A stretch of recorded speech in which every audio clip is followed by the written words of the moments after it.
Hi, we're the Wandering Sword. I'm Kyle, And I'm Spencer. and this is our friend Toby Beck. Hey. So, Toby, I will go into a little bit about your background so everybody can kind of know who you are. Toby was born in Silver Spring, Maryland, is an alumni of Florida University, is a U.S. Army combat veteran, author, and an armored combatant since 1984. And least important, she's been my friend for like 15 years or something at this point. Like real low on that priority. Least important. No, that's one of the most Finally- important. To me, it's the most important, but not the audience, I'm sure. And finally, she is the author of The Armored Rose, which is a book that examines the differences between men and women during physical confrontations. So, Toby, when did you write your book? I originally wrote the book 21 years ago. It's been updated a few times. I think it's in its fourth edition right now. And I was lecturing on this subject probably a good 3 to 4 years before that. So there was quite a bit of research that went into it. Then I started lecturing on it. And a lot of people kept asking me, oh, can I have your lecture notes? I lecture off an index card. So, that really wasn't helpful, so we wound up writing the book. The U.S. Marshals Service ended up buying out the entire second edition and used it as a textbook. The Australian Federal Police used a couple of chapters in their academy because it talks more than just fighting in the SCA. It actually talks about the physical confrontations, the chemical differences that women experience, the physical differences that they experience. Because men and women have different hormones, their actually thought processes are different when it comes to a physical confrontation. And many of the parts of that particular book examine it and say, hey, look, it's not wrong, it's just different. If you know what the difference is, you can use it to your advantage. That's really cool. Yeah. And so you wrote it partially with an SCA audience in mind for people that participate in armored combat, but also for just anyone. Right. So anyone can pick up the book and take a read and learn about what it's like to fight from the other gender, like to get those other viewpoints. Or train the other gender, because there's also of that. Because if I'm a martial artist and I'm a trainer and I'm a guy, okay, if these things were true, I can only impart to you what works in my body, right? But if I'm now training a female, how do I know what works in her body? There are some differences, and they're significant enough that it does make a difference. And as both of you are master swordsmen, you'll understand that when it comes down to fighting, it comes down to millimeters. Timing is important. Yeah. The fraction of an inch in holding something is vital to a successful blow or an unsuccessful one. And because of some of the structural differences she has, it's going to be different. Not wrong, just different. And if you can highlight that difference and say, okay, if you hold the sword this way, and I hold it this way, we're still trying to achieve the same goal. So the object is to get to the same goal, recognizing that my body's going to get there just a little bit different. That makes a lot of sense. And Toby, as far as the SCA goes, how long have you been fighting in armored combat? Armored combat? 38 years. Oh my gosh. Yes. And you're a knight, for those of us who don't know. In the SCA, knighthood is the highest rank you can get for being an armored combatant. And Toby is also a duchess, which means she has reigned as a queen in multiple kingdoms. So she has the whole breadth of experience inside the SCA. And it was funny because in Trimaris, which is Florida, I got my laurel, which is the top accolade for arts and sciences. And in California, which was the West, I got my accolade for pelicaning, and it wasn't until I came to the mid-realm that I was actually knighted. So my 3 peerages actually come from 3 different kingdoms. And that's so cool. And that really makes one thing for our viewers. We haven't really delved into the SCA or the Society of Creative Anachronism so far a whole lot now. So now a lot of our viewers are actually starting to see this. And the Society of Creative Anachronism has been around since the late 60s, or 1960s. So it's really cool. 66. Yes, that's what I was like, wouldn't quite remember the right day. So it's really cool to have you a part of that and to have achieved these accolades in multiple venues and across basically the United States. And for other reviewers, it is a worldwide organization. There are people in Australia, Europe, you name it. It's worldwide. So that Shout out to my guys in Thailand. Yeah, the Thailand group is also Thailand, which I hope to come and visit them sometime. I need to go. That'd be fun. But Toby also, and we've been friends for a while. Not as long as Kyle, but that's all right. I'm glad to have known you it's been a good 11 years or so. It's been a while. I remember one of our early fights. I don't know if you remember it, but I remember one of my early fights with you where you had taken my legs and I was on the ground and I was, okay, so now there's this huge towering person over me and all I did was thrust straight up and it went right here in your helmet. Yeah, I did. I was just like... And you froze. I was like, that's a good shot. Good. That's good. No, I do remember that. I think that was one time when you came over to Illiton or in Southern Illinois. I do remember fighting that. I think it was right before you got knighted. So I was may have been, yeah. We're good. She's good. I'm fine. Awesome. Anyway, so with a masterfully placed blow such as that, what made you want to pick up swordplay and wanted to do it for 38 years and counting? Man, so first off, good question. Sword fighting's always been a passion. I mean, even as a young kid, you know, I loved the Middle Ages. I loved history. When I joined the SCA, it was via dance, had nothing to do with fighting, but I was too young to fight. But when I saw it, it was just like, oh, that's so cool. And there was a point of camaraderie. There was a point of athleticism. There's a point of competition. There's a whole learning experience. And I had the huge fortune of falling under the tutelage of a man named Aaron Brett Gordon, who was an Eskrima. He was originally an Eskrima aficionado and ran a martial arts studio. And then he brought all of that to the SCA. And so he fought Florentine short sword, 26-inch short swords, because it was Eskrima. And it was the clan's fighting style. And I so wanted to learn Florentine. And his response was, I need you useful first, so I'm teaching you glaive.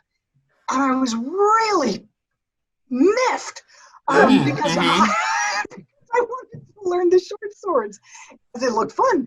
And he was like, nope, I need you useful.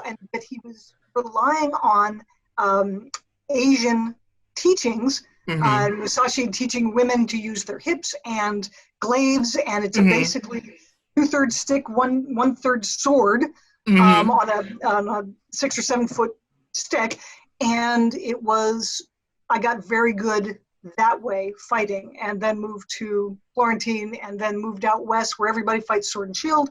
So I wound up learning sword and shield, and there was always one more thing to learn. There was always the fun interaction components of it, to learn, to strive, to do better, to see how much you could build on each interaction. And there's a connection to the other fighter. There really is a connection to the person you're fighting. And I've been in fights which are hilarious, where you take your on guard to somebody and they see an opening and they shift to show you the opening's there. And fine, I'll shift and show you where your opening is. And we realize we're fighting without actually swinging a blow. It's really kind of funny, to realize you've just done this. And it's so... Yeah, that connection, I mean, it's why we're all friends. We've all had this connection, crashing heads into each other, and then we're like, you're pretty cool. And then go have a drink afterwards. Exactly. Let's go hang out. And like you said, it's so easy to get that part where one thing leads to another, because you know you have weaknesses, but then you want those weaknesses to become your strengths or not as weak. So it keeps on going and going. And the fact that it is so fun, one other caveat to that, what is one of the most fun things about armor combat to you? And I know you can't say the most fun. Yeah. Like one thing you get to do that you love, what would you choose? Oh, man. That's I know. We're asking the hard questions here. Yeah, that's a hard one. We'll be good. We'll give you top two. How about top two things? I love learning new things. Mm-hmm. I love learning new things. In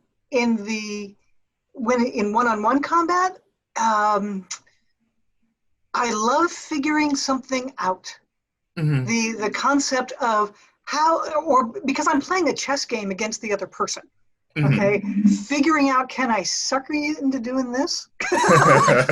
Can I get you to open that side so that I can take advantage of it? And there was a really accomplished fighter out west, Tobi Beck, who knows that I command very well. And part of that is military training, part of it is natural ability, part of it is 30 years of experience with it. I do a lot of field commanding.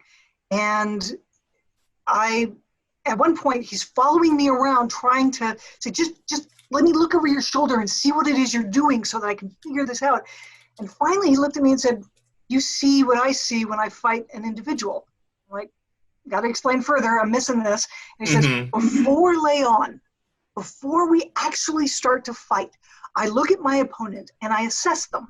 I look at their shield and see where it's worn so I can see what they're blocking. I look at their surcoat and see what area is torn up so I know what gets hit more often than not. I look at how they move. I look at their armor.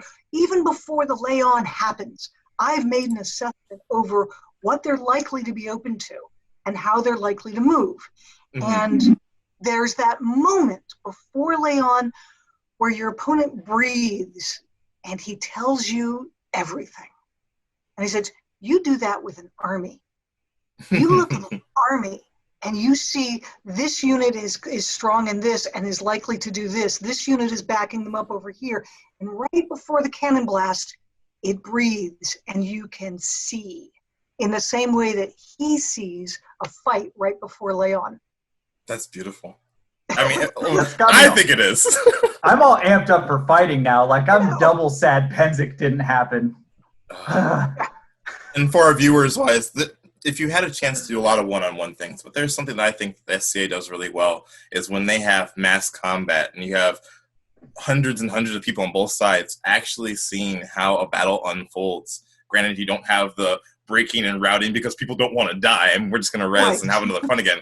But other than that, it's the closest thing to seeing people in chaos, people not hearing advancement more. You just see things. And what she talked about there's something amazing to it, having your friends that you train with next to you, and you see like 1,000 people on the other side with helmets on and essentially baseball bats, and they're coming to hit you.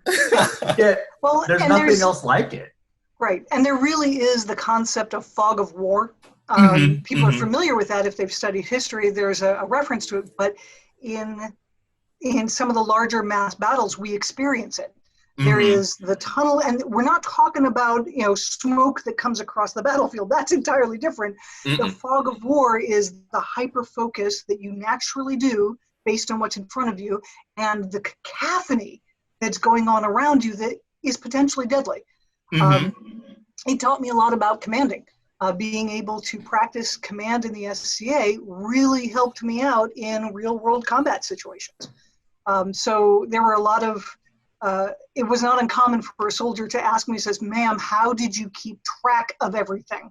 I'm like, ooh, how do I explain that I've had practice? I've had practice in an area with less problems or likelihood of people actually getting hurt. It's true. Sounds with less crazy, deadly consequences. but... Yeah, I've had a lot of practice on this. Yeah, it makes a difference. It does. So on that note, you have your combat experience and your SCA experience, your armored experience, and that's what built you into making the Armored Rose. Right. So what would you say are some of the differences between men and women in general when it comes to learning sword fighting or learning any kind of physical sport or self-defense? So first thing you have to realize is that our language fails us. Okay, English is a sucky language when it comes to precision. Okay, it's not a really good language for precision. So you'll deal with things like what she thinks she is saying or hearing may be different than what the instructor is saying or hearing. And believe it or not, there are some gender-related issues associated to that because we interpret everything based on our perceptions.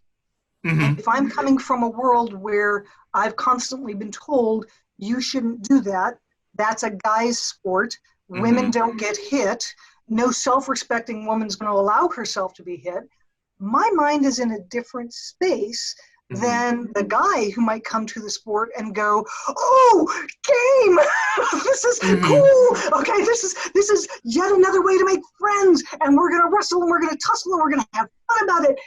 It's an entirely different mindset, and as a result, she's likely to hear things differently. Sure. Again, it's not wrong, it's just different. And if you're aware of the difference, then you can work on the perceptions.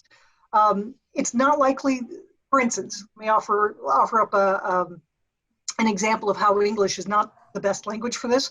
Sure. And I say English because German's a little more precise, but we don't speak German. No, only Schwerpunkt is as far as I go for the most part, but yeah. My German is really bad. So think about, okay, I'm going to ask you to create a picture in your head. Okay, there's 3 knights standing there. Okay, think 3 knights standing there. Okay, now listen to this sentence and make the picture in your head. The lady hit the knight with the sword. Okay, you got the picture? Well, who's holding the sword? The lady. The lady. Because we're talking about women fighting, that may be where your brain goes, but more than half of the people who hear that phrase, the woman hit the knight with the sword. I haven't told you who's holding the sword. Oh, as in it could have been like the knight holding the sword. And the lady hit the knight hit who's by a holding woman. the sword. Yeah. Right. Yeah. Oh, okay. Or the woman was the knight and thus interpret. Or the woman was the knight, or the woman's holding a sword and slaps the knight. I didn't tell you who was holding that sword, but since we're talking about women fighting, it kind of trends towards you probably primed me for that one a little bit. Try that phrase with a different audience and ask them when they're done, who's holding the sword? In your brain's picture, okay?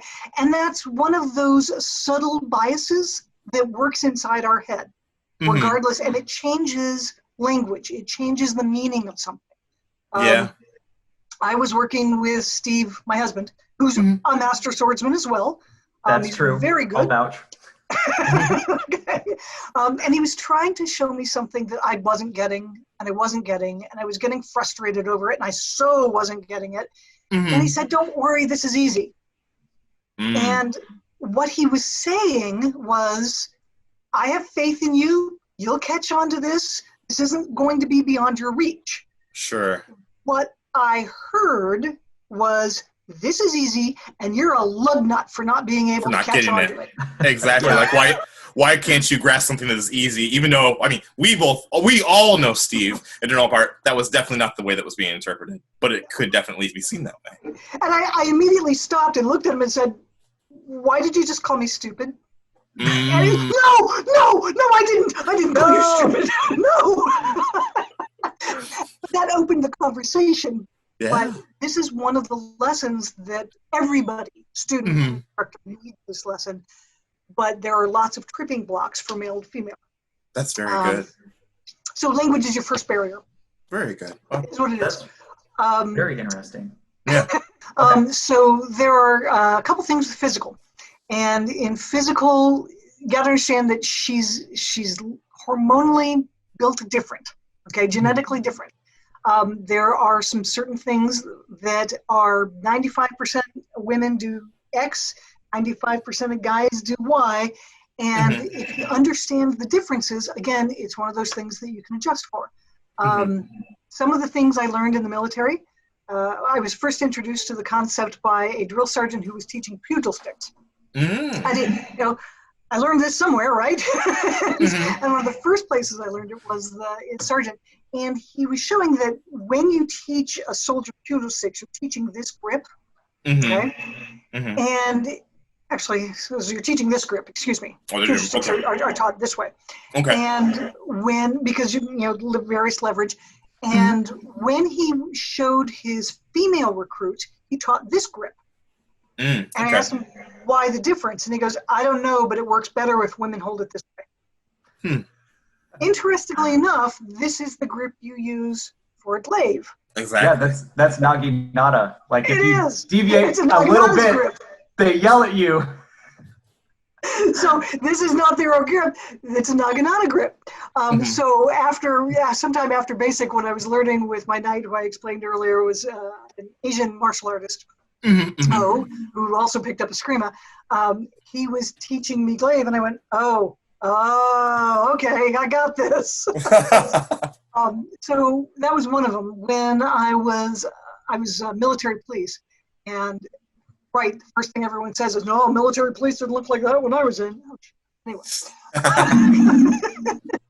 But I was military police, and one of my jobs was to begin with a coroner every night.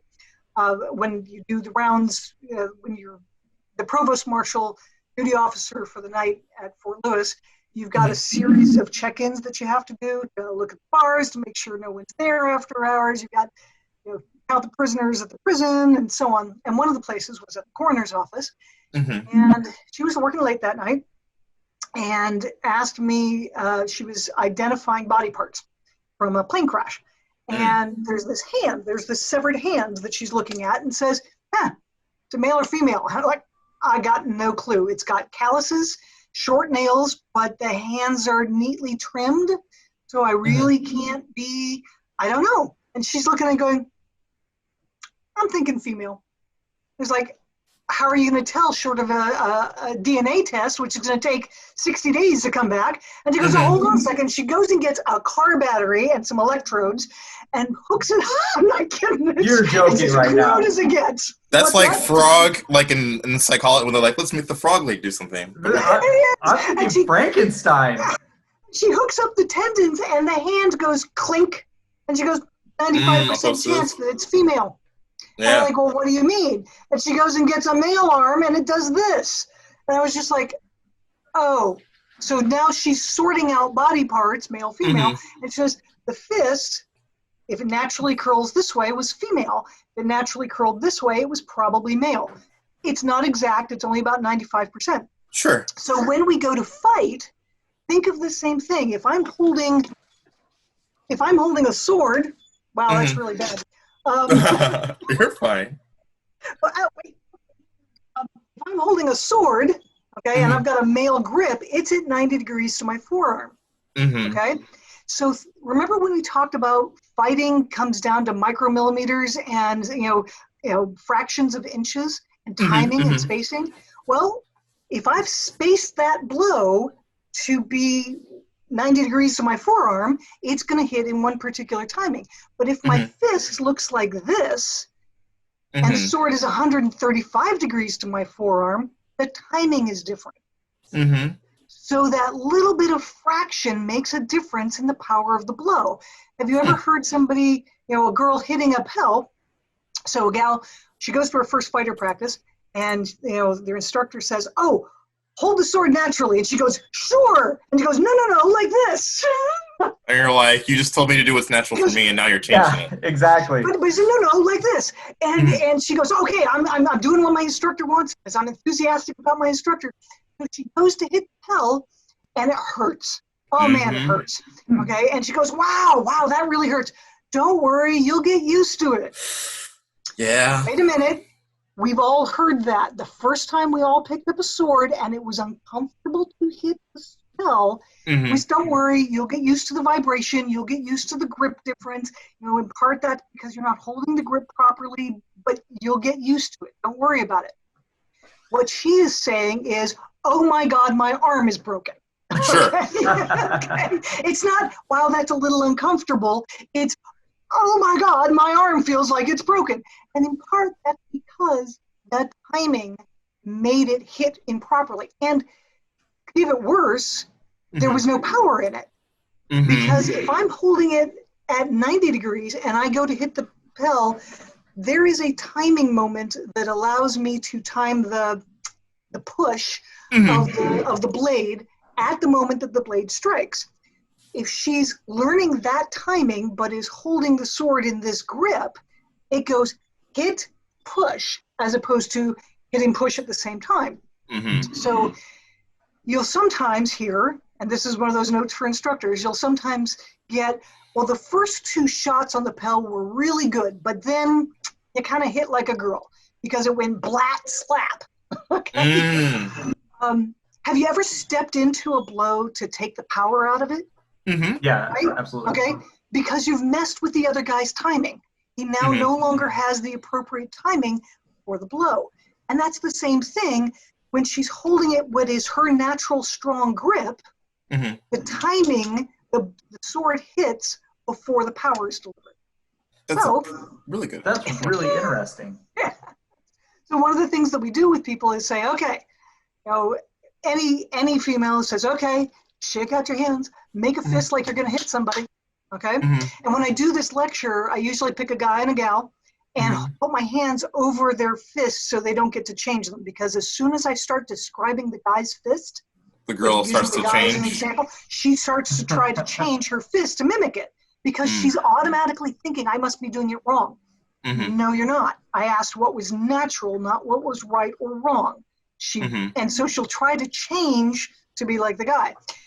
And I would say 90+% of the time, she'll try to change it to match what the guy is doing. So I was like, no, don't change it. Okay, we're showing the difference. And so most women will make this fist. Most guys make this fist. Okay. Every once and again, I'll get a female that makes this fist. Right? And you look at it and go, okay, I need you to shake out your offhand, the hand you don't fight with, and make a fist. And usually they'll make what I call the female fist. Okay? Their sword fist is this way, their other fist is this way, which means they've been fighting long enough with this grip that they have warped it into this grip. Okay, there are some pluses and minuses to this. One of them is that your hand will get tired, and when you are pressed, exhausted, or tired, you're going to go back to what's your strong grip. You know, another thing is this will always hurt more. It will always hurt more. Yeah, you can't really change your bones. You can't change your bones. But if you're used to that pain, it is what it is, and you've learned to fight that way. You have a choice. You can relearn what your natural grip is and go back to what's natural, which in the long run will probably take you farther. It's an individual choice, or you can continue on with what you have. Okay, is what it is. One of the things that we discovered in doing some of the research for the Armored Rose book is that martial arts, Eastern martial arts, originally all came from either monks or nuns. Okay, they all kind of branched out there. It's interesting that if the origin of that martial art came from not Middle Eastern, Oriental nuns, the Orient nuns, the fist is this way, striking with the front 2 knuckles. Okay, and the front 2 knuckles line up for women with the ulna and the radius. Okay, applying all the pressure comes down here. If it was an Asian martial art that originated with nuns, if it's an Asian martial art that originated with monks, it lines up with the middle 2 knuckles lining up with the ulna and the radius and the flat hand. Wonder why? That's so. The anthropology alone with that is really interesting and fascinating. Right. So when we come to America or to commercialize this, we obviously open it up to everybody. And never changing the dynamic of the body structure, recognizing where it came from. So that's one of the things that we started pointing out was, okay, my fist is different. Why? And now, how does that change how we fight? So in the medieval martial arts that we do, I have a sword that is an extension of my hand. So I have to have the appropriate angles for the timing, etc. It's one of the things that's important to figure out. Yeah. One of the other big body differences is hips. Women's hips are different. Face it, it's one of the things guys like about gals. Okay, the hips are different. Okay, but what the big difference is that they are wider, they are tilted at an angle, and if you put a guy and a gal next to each other that are the same height, her leg is longer by about 4 inches. Her waist is higher and her leg is longer. So she's got a longer leg fitting into a deeper hip socket that's tilted slightly. So she moves differently. Now we all know that. Watching a guy walk or a girl walk, we know they move differently. But that translates to fighting also, because fighting comes down to fractions of inches and millimeters. Yeah, and so much of it is hip for power generation. It's like one of the things that all of us, we never shut up about when we teach. Like, you have to use your hips. You just do. Right. But for so long, I heard that phrase, you've got to use your hips. I'm thinking, I'm trying to use my hips. And because of the way women rotate, around their body, because of that deeper hip socket, because of the longer thigh bone, because of the angle that the thigh bone fits into the hip socket, he rotates differently. So one of the advantages that a woman can take is, I know it's contrary, this is the great heresy, putting the sword foot forward, because it allows her to rotate more fully and apply that push that I'm talking about. Think about when you fight, and take any style that you fight in. I don't care. The next time you're going to be in armor, this is going to fumble you, okay? So the next time you're in armor, think about next time you're swinging a blow around, stop at the point of impact, okay? Throw any blow at all. Stop at the point of impact and look at your body, okay? Think about what your body's doing. Your hips and your shoulders are going to be in the same plane with each other. So if I've thrown this blow, my hips and shoulders are in the same plane. Okay? They may be cattywampus to my target, it doesn't matter, but the hips and the shoulders are in alignment with each other. Okay? It's how we transfer power from your back foot all the way through the sword. That alignment has to be in place. And that's what we're actually saying when put your hips into it. When a woman fights, because her hips and thigh lock in a particular position in rotation, especially if her hand is doing the guy grip instead of the girl grip, she'll rotate this way. You can't see my lower body. Sure. Okay. So she'll rotate this way, hips are facing here, shoulders face that way at the point of impact. Okay? So what happens is she has no power. She has no ability to transfer the power out of her body into her opponent because there is no alignment through the core. And as soon as you change that one little thing, sometimes it's putting the other foot forward.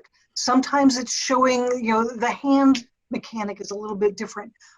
Whatever it takes to get her to put the shoulders and hips in alignment with each other at the moment of impact. Doesn't matter what happens before or after. It's at the moment of impact, because that's when the power transfers. So as soon as that happened, light bulb. Light bulbs, the heavens opened, the sunbeams came down, and all of a sudden I had no problem generating power whatsoever. That's super cool. In fact, I highly recommend that women relearn their calibration, because she has, up until that point, learned how hard she's hitting based on how much power is retained within her, and that hurts. So I knew the blow was good because it hurt this much. Okay? But when my technique was correct, there's no hurt. All the power gets transferred out of my body into my opponent, and there was no way that I could tell it was good. So from my perspective, obviously that's not a good blow. And the other guy is going, think the opponent's gonna. You're like, please don't hit me harder, thank you. Please don't hit me harder. Yeah. Exactly. The first person I had that, he had brand new Maximilian legs, steel fluted, these gorgeous things, and I hit what I considered to be a pansy blow because, it had no power. There was no pain. Yeah. And he lifts up his surcut and shows me the 6-inch crease in his brand new Maximilian legs, and later comes by with a Sharpie marker and asks me to sign the flues. You're like, oh, I guess that was good. But it was the first time that, all that power from the blow went into my opponent instead of staying with me where it hurts. Because you leveled up in how you use a blow now, and it feels completely different. It was. And then it's just practice to get that consistent. So there's hand and body and hip differences that really translate to the mechanics of throwing a blow, to the mechanics of fighting. But there's also, yeah? Oh, no, go. There's also, go for it, please. But there's also chemical differences. So some of the chemical differences are, can we agree without too much debate that hormones affect how you impact things? Okay, ask a teenage boy. Hormones affect you, or a woman going through menopause. Hormones impact. Well, women have more estrogen in their body, and because they've got a higher level of estrogen, they have a higher level of serotonin. Serotonin is a neural inhibitor. So adrenaline gets released into the system. By the way, all those fight or flight studies you've ever seen, were done on men. I was just thinking about that. I was like, that's interesting in itself. So all those studies were done on guys. It's not the same for women. So the adrenaline gets released into the system. And for a guy, it immediately hits his muscles and immediately hits his perceptions. He narrows his focus. All the senses become more dynamic, and there's a pump of strength. Okay, immediate reaction. It takes about 10 seconds. Okay, and in about 10 minutes, he's completely depleted from his adrenaline rush, and you get that adrenaline crash. Okay, when we go to fight, that's really useful because it takes about 60 seconds to get onto the field and salute everybody and start talk to the referee and start the fight. And in 10 minutes, that fight's long over. And physical challenges are be aware that you're different. Yeah, that's pretty much what we're talking about right now. Is just we're different. There's differences, and that's okay. It really is be aware of the differences and use it to your advantage. For the longest time, I had a style, and it pissed people off. Kyle, you may have actually fought me when I was using this style predominantly, and it would piss people off. It was called a broken wing style. Yes, I fought you like that before. Now, where I drop the shield low and leave it there and force you to hit me first. Force you to. Okay? And the reason I would force a guy, especially if they're a chivalrous guy, force you to hit me first, especially when I look defenseless, right? How do I establish a bad guy in a movie? What's the fastest way to establish a bad guy? Have him kick a puppy. Well, that would work too, but that's not what Hollywood uses. Okay. In Hollywood, he hits a woman usually, right? Bingo. And so I would force my opponent. Yep, instant bad guy. And so I would force my opponent to hit me first. I mean, you know why Batgirl was in the second Batman movie? So she could fight Poison Ivy, because Batman couldn't hit the girl. Okay, so we don't allow our heroes to hit girls. So and I would use any psychological trick I could fighting. It's about winning at that point. Like, you're fine. And so I'd force the guy to go, and I'd just patiently wait for him to swing, because now he's cast himself as the bad guy. And people would walk away from the fight just feeling about it. I realized I wasn't being nice to me. I was like, yeah, Toby, you're open. I'm going to hit you. Let's do this. Try. And then you'd find out. Right. I'm like, then we have a fight. Then it's on. Right. But there were plenty of people, especially if that really didn't enjoy that. It was like, okay, later I'm gonna have some mercy on you, and I will go ahead and we'll do a couple swings first so that you understand this is okay. I'm good with it. Let's play and get past the thought in the back of your head that you have no control over, where you've been taught bad guys hit women. So interesting. Right. So let me get you past your personal training so that we can have a fun fight. Because there are things that you got indoctrinated with growing up that you can consciously say, that's not part of me, and I don't believe that. Well, the front of your brain doesn't believe that.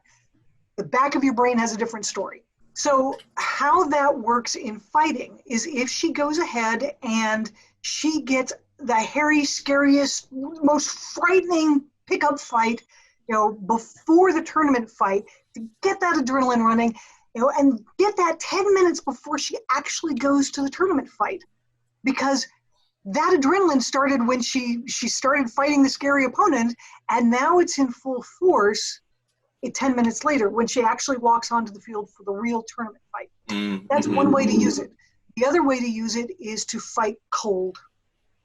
No help from adrenaline whatsoever. And recognize that I'm not going to have my help from adrenaline. But have you ever stared down a woman who's pissed, who's just angry and cold about it? And you're just like, all right, I'm taking you apart. And what's the guy's reaction? He takes a step back and goes, hey, I'm just, and that's also a way to approach the fight. So the guy's like, fine, I'm taking you apart. And that's a little intimidating because for him it's a game, but that's not what it looks like on her face. So no, that's a valid point. Yeah. So there are different ways to deal with the fact that you're chemically designed to process adrenaline and your neural inhibitors are different. So as long as you're aware of it, make your choices accordingly. Excellent. So when that's an awesome observation. Yeah. One of the things that, as a military police, one of the things that I did a lot of police studies. One of the things that they found was that women perceive danger much, much further ahead than men do. Men don't perceive the danger as fast. A woman will perceive a threat on average 10 minutes before the guy does. But that allows her to ramp up the adrenaline. From a survival factor, it's huge because if you've got a fight that comes to my tribe, okay, let's go way back, ancient, okay, fight that comes to my tribe, the guys rush out and immediately deal with the fight. She's got time to think about what do we do with the children, how the sick and infirm, is it better to run, is it better to hide, should we climb a tree, should we barricade? She's got time to work through those things before the adrenaline hyper focuses the fight. And just as the guy is flagging in that fight 10 minutes later, her adrenaline has hit the peak and she's in it for the long haul. That's why women make phenomenal siege commanders. Women, historically have made the best siege commanders ever because they're not allowing the adrenaline to take over the fight and try to take the fight to the enemy. I've got walls, I'm using them. Yeah, no. It makes you not impetuous and you do things. Now, this actually stems really well into what would you say you go through for mentally preparing yourself before a fight, or just people can use in general and things like that? So when I prepare for a fight, I want to know about my opponent. There's that moment, like we talked in the previous video, of assessing your opponent. Where do they block? What parts are worn on their armor or their sword or their surcoat, or what looks worn because other people have attacked in that spot. The question is why? Do you block it there? You're going to tell me, based on the assessment of the other person, how they move. Are they stiff to one side or not to the other? Do they balance? I'll watch someone before a tournament to look for tells. Sure. Do they always take a step before they throw the blow? You'd be amazed at how many people stomp their foot before throwing a blow. It's like, okay, but if you know that about your opponent, you can actually plan for it. Sometimes, the most thing, the thing that I do to prepare is just relax and allow myself to absorb the situation. Sometimes preparation is just relax and watch the other guy. Duke Ronwalder is a very good fighter, who actually told me at one point, I was listening to him talk about fighting, because he can talk about fighting a lot. He said, every opponent will eventually tell me how to kill them. Every opponent will eventually tell me how to beat them. I just have to give them long enough to tell me. And what he's doing is he's watching the fight. And I can, if I'm blocking, I can sit there and block forever. I'm not open until I attack. But the moment I attack, I become open. The question is, can I cover that before the other guy can take advantage of it? So sometimes preparation for the fight is just relax. Relaxing. Very cool. That's really solid advice. I know for the longest time that was all that I needed to hear was like, no, tone it down, like Tone it relax. That's right. But you're not, if your guard, as long as you're defensive in your guard, you're not open. If you've got a solid guard, you're not open. You don't open in yourself until you attack. And then it's a matter of, is your attack better at exploiting what they've left open? Because they're in the same situation. Yeah. Okay. So what training recommendations do you have for women who are on their journey as armored combatants? Don't beat yourself up. And don't beat yourself up. Take each piece as you come. Slow progress is still progress. One of the things that is very different between the way men perceive the world and the way women perceive the world is, for a variety of reasons, and I can go into them, but she has a tendency to want to fight in a comfort zone. She wants to fight the same 4 or 5 people over and over and over again. The back of her head is telling her, these people are safe. These people aren't going to hurt me. Okay? She might think, oh, I'm enthusiastic about going to practice, but I'm going to fight my trainer. I'm going to fight my friend. I'm going to fight my best friend, Bob. I'm going to fight my brother. These are the people that I'm going to fight every day. Okay? And she is measuring her skill against these same 4 or 5 people over and over again. And we know from experience that that doesn't give me a true measure of my skill. That gives me a measure of my skill relative to these people. But oftentimes a guy goes to fight, and you've seen the hungry ones. They go from one end of the earth to the other, and they've got to fight everybody. Okay? They have to fight everyone. And next week I got to do it again just to see if it's changed. Okay? And they fight as many people as they can to see who's better than I am and who's not. Right? Because they want to see where are they on that ladder. And it really is a testosterone-driven response. And I can say that with some confidence because, no joke, when I was at the VA, they were having some difficulty with my lungs and I wasn't breathing properly, and they gave me injections of a hormone injection.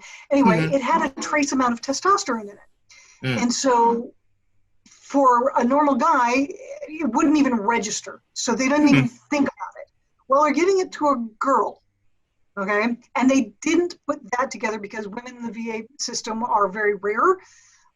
So they're giving me a drug, and I'm at work, and man, I'm irritated at everything. I'd walk down the hallway and I'd classify people as prey, predator.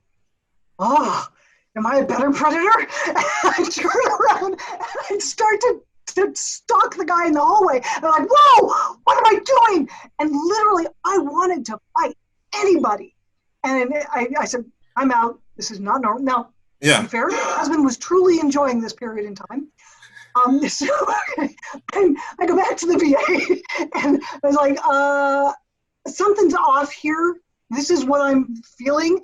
And the senior endocrinologist gets a hold of me and says, oh my, there's testosterone in this. And I'm like, the first doctor saying, there's such a trace amount. Are you a moron? If you have no testosterone in your system, and you go to 1,000 times more than the person's experienced. That's so. Wait for a little while. Chemical responses. Yeah. But there was this desire to fight everything and to see where I fit on that scale of fighting. And it's a very guy testosterone-driven response. Women do not have that response. Okay? So breaking her out of her comfort zone is vital in order for her to get better, because she doesn't truly have a measure of whether or not she's getting better until she starts fighting that breath. She might be getting extraordinarily good, but has no way of knowing it until she fights somebody else. All right. So what are some of the ways you found out for you personally that helps you get more out of each training session, however that may be? What helps me get more out of each training session? Let's see. trying to break down, for me, it's going to be different at each stage of fighting. When someone's brand new, what they get out of a training session is, wow, I didn't trip over my own feet. Sometimes it's setting a goal and meeting the goal. So, for instance, as I said earlier, my husband is a very good fighter. He's, in a wide variety of places. He's on the top tier of fighters, and awesome. So if he's going all out, the chances of me beating him are not great. It's not impossible, because I'm not completely a slouch myself, and any good fighter on any given day can win the fight.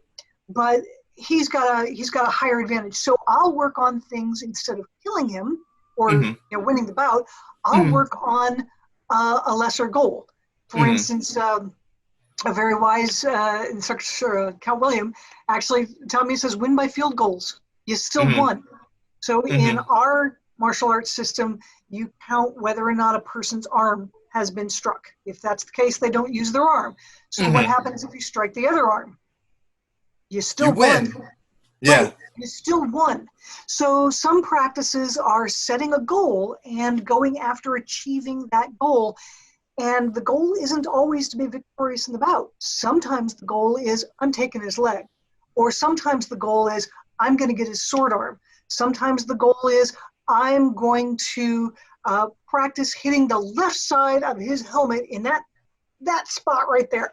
Okay, and that works whether or not my opponent is much better than I am, or if my opponent is much junior to me. A novice fighter, if I pull out my entire basket of tricks, or bag of tricks, or whatever you want to call it, if I pull out the entire basket of tricks to a novice fighter, he's not going to have any fun, and he's not going to want to come back. There's no fun for him because he just got pummeled like a herb seal.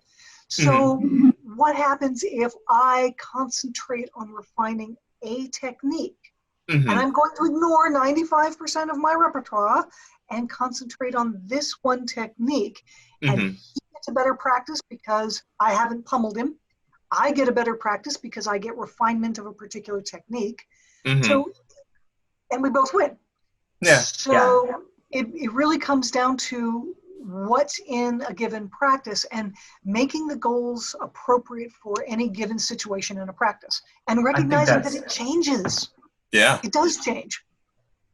Yeah, that's really good advice. I mean, I think of how many times I've been in a practice where, like, I have to teach, and then I'm like, well, if I just do everything I'm going to do, it's no fun for anybody. But if I try this one move, and if I can get on everybody, that's a win for me. And they might hit me 10 times, but if I learn how to do that move better, I came out of that training session a winner. But there's also that in any martial art where they classify the top level fighter, there's also a visceral joy of fighting another top level fighter because I don't have to hold back. I don't have to worry about hurting you. I don't have to worry about you doing something squirrely that's going to twist my ankle out from under me. I don't have to worry about a lot of stuff, and we can go all out at each other without hesitation. And there is a huge joy in that, in one excellent fighter fighting another excellent fighter. It just is. And it's important, I think, too, like when we talk about you can't win practice, so change your things, do things, help each other. And then when you change the victory conditions, when you're like, oh my gosh, this person's so much better than me, let me at least try to do this. Or, oh my gosh, this person is so much junior than me, let me just do this. So I think that's a really accurate point. And you talked about other martial arts also. One other question is, if there is a martial art that you could learn that you haven't had a chance to learn yet, what is something that is on your interest but you haven't had a chance to do it yet? Oh, can I just say everything? Yeah, you can. No, you can. No, she can't. Oh, no, she veto, can. Spencer. Okay. I've been told now, this just in, I can't say everything. I said, you have to pick one. No, one's not going to be happening. In part because they each teach something. Sure. Very when true. my first instructor, we learned Eskrima, as part, and when he opened the equivalent of a dojo, and one of the things he taught was Eskrima, and there's some really fun stick forms that are training exercises, and I remember going down to Florida. I hadn't seen him in 10 plus years. And in that time, he had opened his dojo, and I go in. None of his students have ever seen me, and yet I've been this man's student for 20 years at this point. And we start, and I haven't done this exercise in a long time, and we start, playing, and I'm doing that. Relearn these scream exercises, okay. And at the end of the warm up, he has me come up, and we go after each other. We go after each other in a way that his class has never seen. And we are all over each other and changed up the forms and changed up everything. And when we're both drenched in sweat, exhausted, 5 minutes later, 10 minutes later, his entire class is sitting there with the jaws on the floor going, oh, where did that come from? He's like, and then he bows to me and says, may I introduce to you my oldest student? But I've learned these really martial art. Come on. Capoeira or say again? Kyle said something. I didn't say anything. There's an echo. Oh, sorry. There's an Israeli martial art that is Krav Maga. Yes. Maga, which is based on. It's not based on speed. It is based on your natural reactions to things, and then capitalizing on your natural reaction. So if someone goes for your throat, well, your first thought is to reach here. Okay, you're halfway into the next motion. So it looks very, very fast, but it's only because it's built on your immediate response. So I loved that. I loved Krav Maga when I was studying it. I loved Judo when I was studying that. I loved Jiu-Jitsu, which is basically nasty street fighting for Judo. So I've loved every martial art I have ever tried. And they all bring something to the table. They all bring specific motions and specific philosophies. And Judo translates to the gentle way. And literally, it is all about letting your opponent make an idiot of themselves. Allowing them to use all of their strength and energy and just let them make a fool of themselves.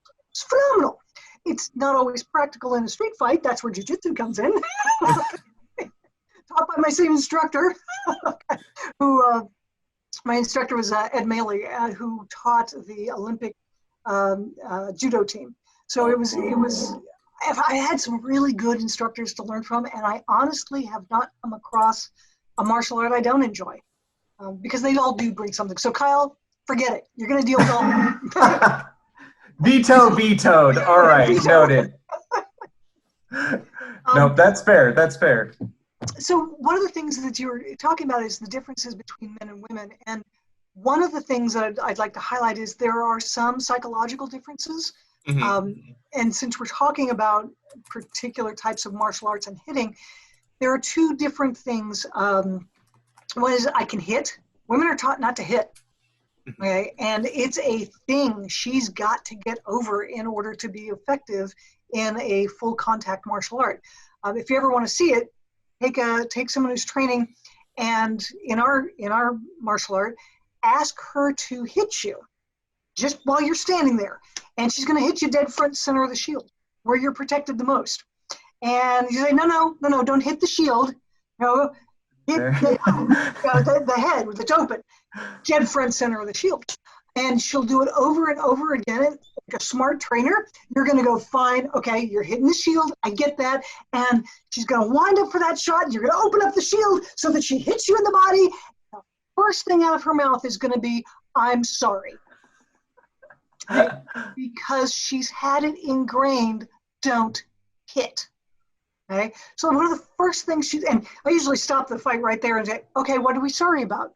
You did exactly what I told you to do. Why are you sorry? And she'll have a hard time articulating why she said that, because it came out of her mouth before she realized it. Right? So that happens quite a bit. Another thing, so she'll have to work at getting past that. Guys see hitting as fun, okay? Because that's how they bond. I mean, think about, chuck the guy on the shoulder, wrestle, slap him on the back. Those are all ways that guys greet other guys. Punch the shoulder. Right? Guys will greet each other that way. You ever think of greeting a woman that way? No. Never. So, and women don't greet each other that way. So she doesn't see that kind of physical contact as bonding the way most men do. Okay, so she's got both the I can hit, and the reverse of that is I can be hit without being abused. And that's kind of a harder one to get past because it's a little more insidious. She's been taught all her life that abused women are hit. You have no self-respect if you allow yourself to be hit. So she'll get into the I can't be hit, and it's very stressful. Women have a tendency to express, well, we all express stress differently. Guys might shout and scream and stomp around and throw things and yell, okay? Women have a tendency to express stress differently. We tend to express stress either through giggles. Have you ever come across a fighter who's giggling incessantly, can't stop? You try something new and you're just giggling. It's really hard to take someone seriously doing that. Or tears. Tears are another expression of frustration and stress, and it's just the expression of stress. You know, my personal one is giggles, okay? And I will tell you that trying to explain to your commander why you have just leveled a city block with a grenade launcher while giggling incessantly is not a professional look. Okay, it's just not. But I happen to know that mine is giggles, uncontrollable. There it is. But both of them are expressions of stress, just like shouting, stomping, and throwing things might be. Yeah, that makes a lot of sense. I've taught a lot of women armored combat in the past, and those two reactions are really common. And I'm like, I usually don't get men to cry. Usually men don't giggle so much, maybe a little bit, but not as much. But a lot of the women students I've had do. Right, and it's just the stress reaction, particularly because what you're doing at that point is reprogramming part of the brain. You're reprogramming the I can be hit response, or you're reprogramming the it's okay to hit somebody else. And you're not going to think badly of me for hitting you. Right. It takes a while. Because we definitely don't. Right. And it's a good thing. But women were raised that way, so we're not feeling that right off the bat. Likewise, until she gets a huge pounding in armor. For me, I was the queen in Trimaris, and they decided to make me the banner in a woods battle. I was the banner. So this worked out really well until I had two armies fighting over me. The next time you're in a woods battle in a capture the flag scenario, think about the poor banner and what it goes through. And that was me. It wasn't pleasant, and I had no way to fight back. I really wasn't that good a fighter at the time, and I took a significant beating, and I realized my armor protects me. And once I had that visceral understanding that I'm not going to be permanently damaged, then life got better, and it was like, oh, okay, this isn't actually going to hurt. It's just going to look like it's going to hurt. But there are some certain hurdles to get over. I describe those in the book. I line out 5 particular hurdles. The first one is getting on the field and actually doing it, because she's been taught all her life, women don't fight. Women don't play with the guys. Go ahead and dress pretty. Don't be a tomboy. Okay? You'll grow out of your tomboy phase. And so she's got a lot of pressures about that.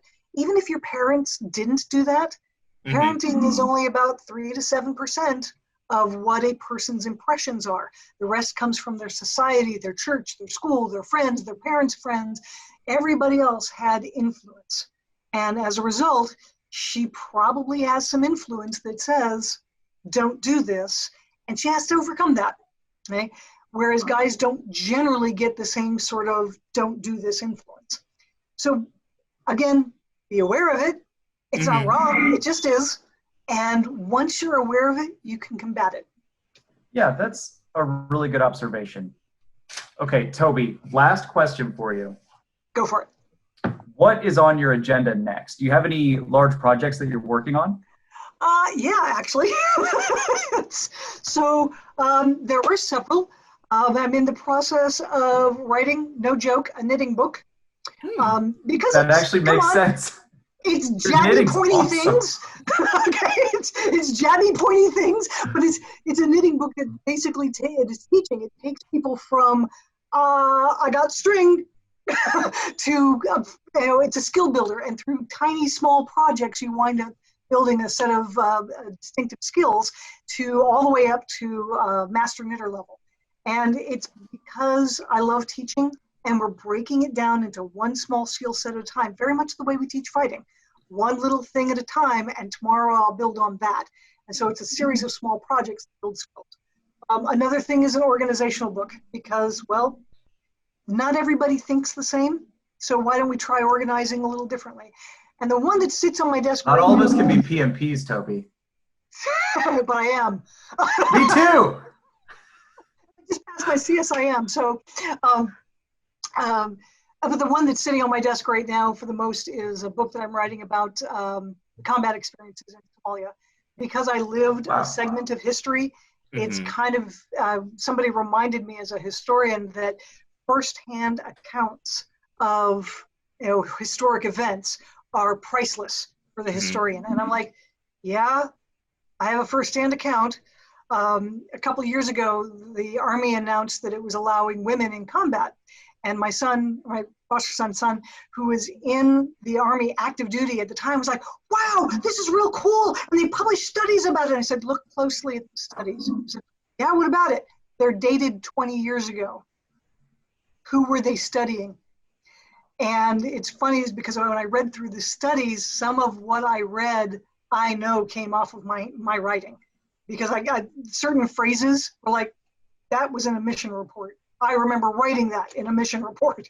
So there were certain phrases and instances that I could look at and go, we were the study case to make the case today that women should be allowed in combat. So I'm in the process of writing up a lot of historical stuff and personal experience from Somalia. So that's really cool. Those are my COVID projects. That's a big list. I like it. I really look forward to reading your other books. That'd be good. Oh, cool. Well, what's up for you guys next? Oh, so we've got this really cool project that we're going to be going to learning some Viking reenactment. We're looking forward to that. Yeah. We're gonna really embrace our Viking stereotypes. Norse. Viking, it was a verb. Not if we're Danish, then we can say be Danes. But to go on Viking was a verb. Here, we're going to Viking. Get in touch with some Scandinavian, some Norse, some other things wise. But we have a lot of different projects going on. So here's an interesting piece. In some of the Norse graves, where they have dug up 12, 13 individuals in some of the mass graves of people who came a Viking, Norsemen who came Viking into Europe, they originally thought that they were all soldiers. And what they've found is that about half of them were women. Now that we can do DNA tests, and it's only been in the last 5 or 6 years that they've been able to do actual DNA tests and not make the assumption that because this person was buried with an axe and a shield that they were a guy. Put that assumption aside, do the DNA test, and you find about half of them were female. So I think that we're going to find a lot more women fighting in history when we start setting aside more of our assumptions. Yeah, that's awesome. Well, now, do you think they did the car battery test to test the hand grip? Do you think that was what they did? No, because they were a little bit too desiccated at that point. I think that one was reserved strictly for DNA and bone structure. Gotcha. Okay. Gosh, noted. They'll use that as a secondary test. It was. 20 years later, I still remember it, right? Yeah. Well, Toby, thank you so much for joining us on the show today. We really appreciate it. It has been my pleasure. And cut! Thanks for tuning in today. Once again, thanks to our patrons. Shout out to our top patrons, Cito Sama and Byron Swanson, Pathfinders of the Wandering Sword. And remember, if you like what you see, like, comment, and subscribe. Wander on.